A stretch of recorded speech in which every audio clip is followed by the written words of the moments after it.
You ready? Yep, we're going. Looper. This is the Bruce Willis, Joseph Gordon-Levitt vehicle, time travel vehicle. Also starred Emily Blunt. It was directed by Ryan Johnson, who directs Breaking Bad occasionally. R-rated science fiction film. Plus. Well acted. Plus. Interesting storyline. Questionable overall storyline. I thought it posed moral questions and moral dilemmas, and I appreciate that. I'm like really high on this.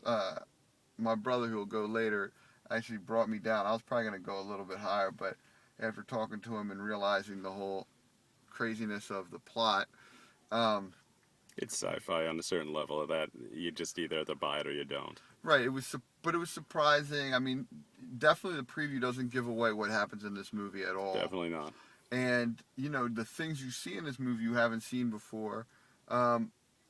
Interesting, style to the movie as well. Very Old West. It's very interesting, actually, the way. Yeah, actually, now that you mention it, very Western. Yeah, so I appreciated that. So, my grade, I'm giving it, brace yourselves here, folks, and I'm giving it an 88. Whew. I thought it was really interesting, good. I thought Gordon-Levitt was great. I thought Emily Blunt was great. I thought Bruce Willis was great. I thought they were right at the end of the second act of this film. There's a couple of dialogues that just go long for me, where I'm just like, all right, let's get to what's going to happen here, because I know some action's going to happen, and I don't need this, subplot. It's not really that interesting to me anyway. But all that being said, look, you want to see this movie, see it. 88 for me. That's a freaking high grade. I agree. Far too high for this movie. First off, when I first saw the previews for this movie, I thought it was a dumb concept. I honestly thought it was a silly idea. But it looked like it was going to be pretty interesting. I was kind of fascinated by Joseph Gordon-Levitt using prosthetics to look like Bruce Willis. And I will say this.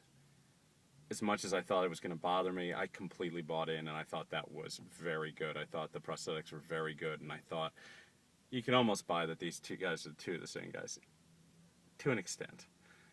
I'm going to focus on the good first, and then I'll get to the bad.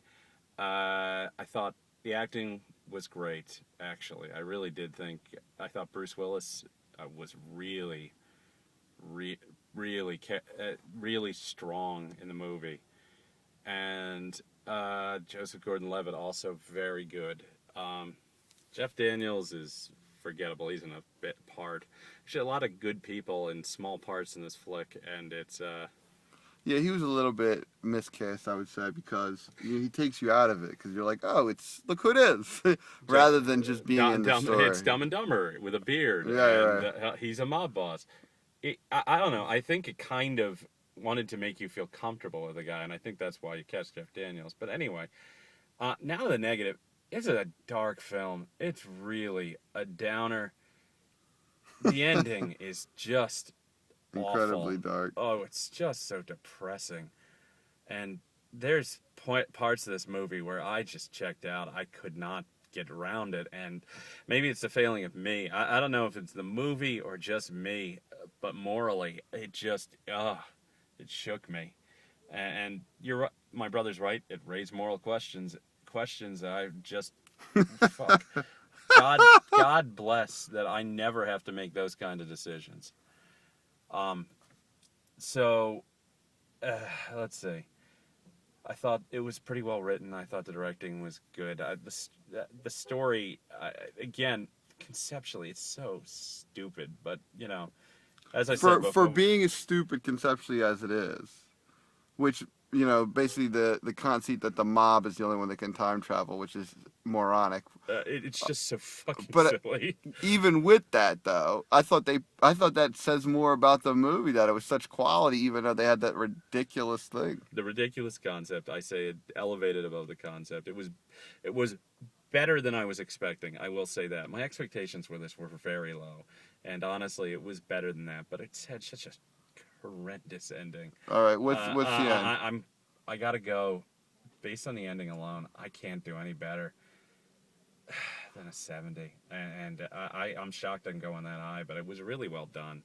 And the acting. The ending was whatever. We're not going to get into the ending, but yeah, whatever. no spoilers. Right. I'm just very generalities. The ending ruined it for me. All right. That's why I go as low as a 70. All right. And I'm shocked I actually went as high as a 70, considering how negative I felt leaving the movie theater. Got it. All right. Thanks, Jack. Peace, guys.